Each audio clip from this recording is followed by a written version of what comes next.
Friends, welcome to our cine trends 3.0. என்னடா இது, lady super star நயன்தாராவுக்கு வந்த சோதனை. அன்னபூரணி படத்தின் மீது புகார். ஷங்கரிடம் உதவி இயக்குனராக இருந்த நிலேஷ் கிருஷ்ணா என்பவர் நயன்தாராவை வைத்து அன்னபூரணி படத்தை இயக்கியிருக்கிறார். படம் கடந்த மாதம் வெளியானது. கலவையான விமர்சனங்களையே பெற்றிருந்த அன்னபூரணி நயன்தாராவுக்கு 75வது படம் என்பது குறிப்பிடத்தக்கது. இப்படம் தியேட்டரில் கலவையான விமர்சனங்களை பெற்ற சூழலில் நெட்ஃப்ளிக்ஸ் OTT தளத்தில் வெளியாகி இருக்கிறது. ஐயா படத்தின் மூலம் நடிகையாக அறிமுகமான நயன்தாரா தொடர்ந்து ரஜினிகாந்த், விஜய், அஜித், சூர்யா உள்ளிட்டோருடன் நடித்து முன்னணி நடிகை என்ற அந்தஸ்துக்கு உயர்ந்தார்.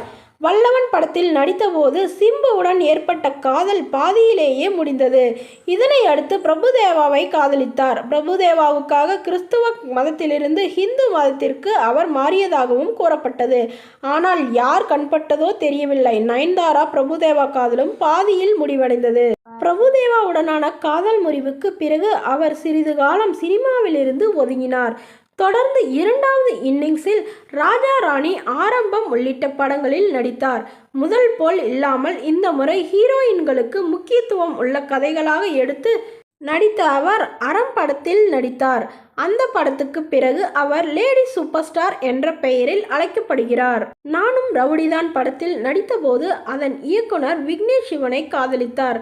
பிறகு இரண்டு பேரும் கடந்த 2021ஆம் ஆண்டு திருமணம் செய்து கொண்டனர். அவர்களுக்கு உயிர் உலக் என்ற 2 மகன்கள் இருக்கிறார்கள். திருமணம் ஆகி குழந்தை பெற்று கொண்டாலே சினிமாவிலிருந்து நடிகைகள் பொதுவாக ஒதுங்கி விடுவார்கள். ஆனால் நயன்தாரா திருமணமாகி குழந்தை பெற்ற பிறகு நடிப்பில் தீவிர கவனம் செலுத்தி வருவது குறிப்பிடத்தக்கது. அந்த வகையில் அட்லி இயக்கத்தில் உருவான ஜவான் படத்தின் மூலம் ஹிந்தியில் என்ட்ரி கொடுத்தார் நயன். அந்த படம் தமிழ்நாட்டில் கலவையான விமர்சனங்களை பெற்றாலும் வட மாநிலங்களில் டீசென்டான வரவேற்பையே பெற்றது. முக்கியமாக நயனின் நடிப்பும் அவர் சண்டை போட்ட விதமும் பாலிவுட் ரசிகர்களை வெகுவாக கவர்ந்து விட்டதாக கூறப்படுகிறது. மேலும் அவர் தொடர்ந்து பாலிவுட் படங்களில் நடிக்கவும் திட்டமிட்டிருப்பதாகவும் அதற்கான வாய்ப்புகள் வந்தவண்ணம் இருப்பதாகவும் தகவல்கள் தெரிவிக்கின்றன. இதனைத் தொடர்ந்து ஜவான் படத்துக்கு பிறகு ஷங்கரிடம் உதவி இயக்குனராக இருந்த நிலேஷ் கிருஷ்ணா என்பவர் இயக்குனராக அறிமுகமான அன்னபூரணி படத்தில் நடித்தார் நயன். இது அவருக்கு 75வது படம் என்பது குறிப்பிடத்தக்கது. ஜெய், சத்யராஜ் உள்ளிட்டோர் நடித்திருந்த அந்த படம் கடந்த மாதம் வெளியானது. 75வது படம் என்பதால் கண்டிப்பாக இப்படம் ஹிட் படமாக அமைய வேண்டும் என நினைத்திருந்தார் நயன்தாரா. ஆனால் அவர் எதிர்பார்த்ததுக்கு மாறாக நடந்தது. கதையிலும் சில சிக்கல்கள் இருக்க அதோடு மிக்ஸாம் புயலும் வந்துவிட படம் பலமான அடி வாங்கியது.